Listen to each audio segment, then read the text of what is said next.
بسم اللہ الرحمن الرحیم ان اللہ اشتری من المؤمنین انفسهم واموالهم بان لهم الجنہ۔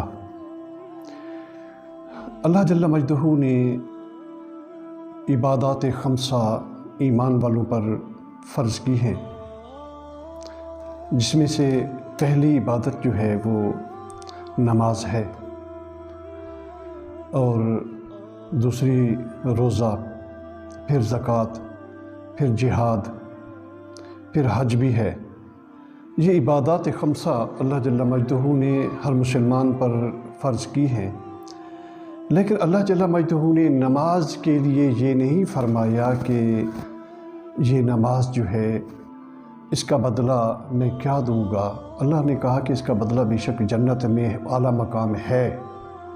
اسی طرح جہاد ہے، اسی طرح حج ہے، اس کا بدلہ بھی اللہ نے کہا کہ جنت میں اعلیٰ اور عرفہ مقام ہے۔ لیکن اللہ تعالیٰ نے دو ایسی چیزیں ہیں جن کا ذکر خصوصیت کے ساتھ فرمایا اور کہا کہ ان اللہ اشتری، میرے ساتھ مومنین نے، ایمان والوں نے میرے ساتھ سودا کیا ہے۔ خرید و فروخت کرنے کو کہتے ہیں سودا کرنا، میرے ساتھ خرید و فروخت کی ہے، سودا کیا ہے۔ پروردگار کس چیز کا؟ ہمارے پاس ہے ہی کیا چیز کہ ہم تیرے ساتھ سودا کریں گے؟ کون سی چیز ہے جو ہمارے ہاتھ میں ہو؟ ہر چیز کا مالک تو ہے پروردگار، ہمارا خالق بھی تو ہے، ہمارا رب تو ہے، ہمارا رازق تو ہے، ہر چیز کا تو مالک ہے پروردگار۔ کیا چیزیں ہمارے پاس کہ تو ہم تیرے ساتھ جو ہے نا وہ سودا کریں گے؟ اللہ نے کہا کہ بے شک میں ہر چیز کا مالک بھی ہوں اور میں تمہارا خالق بھی ہوں، لیکن میں نے یہ تمہاری یہ جان دی ہے، جسم دیا ہے، تمہیں عقل دی ہے، اور اس کے بعد تمہیں اختیار بھی دیا ہے، کچھ کلی تو نہیں لیکن اس کے باوجود کچھ اختیار بھی دیا ہے۔ کچھ سے مراد یہ ہے کہ انسان اپنی زندگی میں اپنی موت اور حیات کا، انسان اپنی موت اور حیات کا جو ہے وہ مالک نہیں ہے کہ انسان کہے کہ میں اپنی موت اور حیات کا مالک ہوں، ایسا نہیں ہے۔ نہ اپنی صحت اور بیماری کا مالک ہے، ایسا بھی نہیں ہے۔ نہ اپنی بچپن، جوانی اور بڑھاپے کا مالک ہے، انسان کہے کہ میں جوانی کو روک لوں، بڑھاپا نہ آئے، یا میں بچپن میں چلا جاؤں دوبارہ، ایسا بھی نہیں ہے۔ تو یہ ساری چیزوں کا اختیار اللہ کے پاس ہے، لیکن کچھ اختیارات جو ہے نا اللہ رب العزت نے انسان کو بھی دیے۔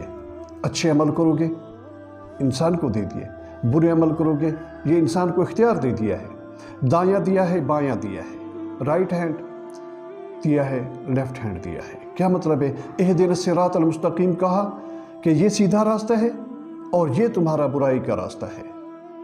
اب تمہارا اختیار ہے کہ تم سیدھے راستے پر جاؤ گے تو اس کا انعام ملے گا، اور اگر برائی کے راستے پر جاؤ گے تو اس کی سزا ہوگی۔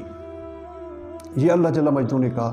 تو اسی لیے اللہ تعالیٰ نے کہا کہ میں نے تمہیں جو اختیار دیا تھا تمہاری جان پر، اور تمہیں رزق دیا، اور اس کا بھی میں نے تمہیں اختیار دیا کہ تم چاہو تو جہاں پر بھی اس کو خرچ کرو، لیکن ایمان والوں کو اللہ نے کہا کہ اے ایمان والو کہ تم میرے ساتھ کچھ سودا بھی کرو۔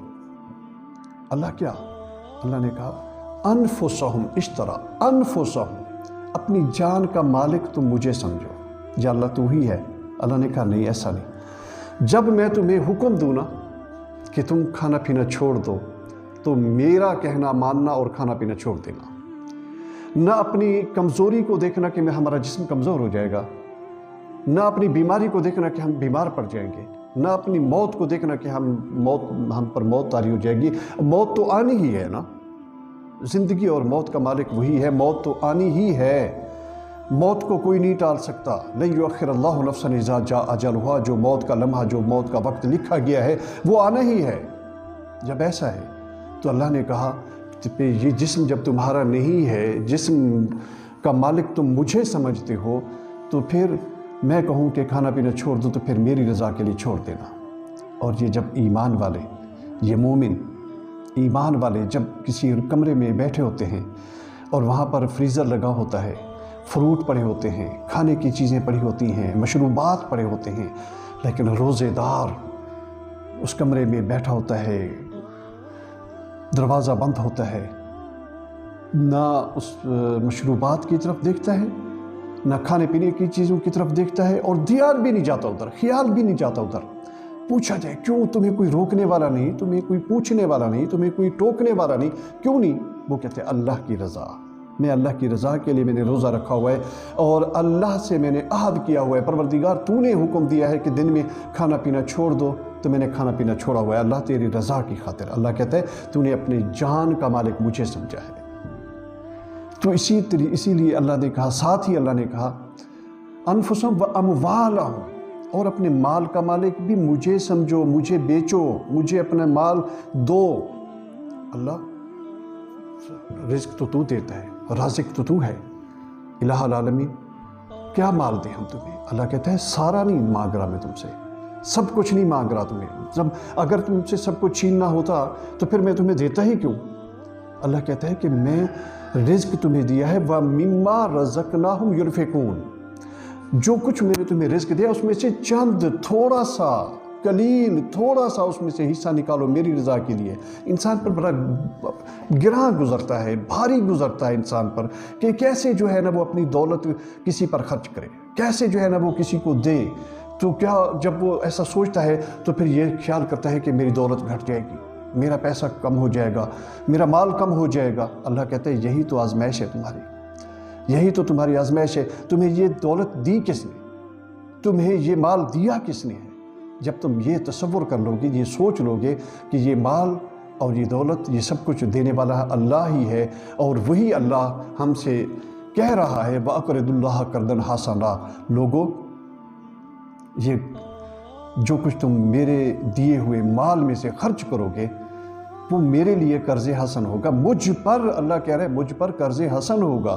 قرض حسن یہ ہے کہ اللہ کہتا ہے کہ یہ قرض میں تمہیں دنیا میں بھی واپس کروں گا اور اس کا آخرت میں بھی بہت بڑا بدلہ دوں گا۔ جو ایسا کرتا ہے اللہ کہتا ہے بِأَنَّ لَهُمُ الْجَنَّةَ، اس کا بدلہ پھر میں انہیں جنت دینے والا ہوں، میں اس کا بدلہ انہیں جنت دیتا ہوں۔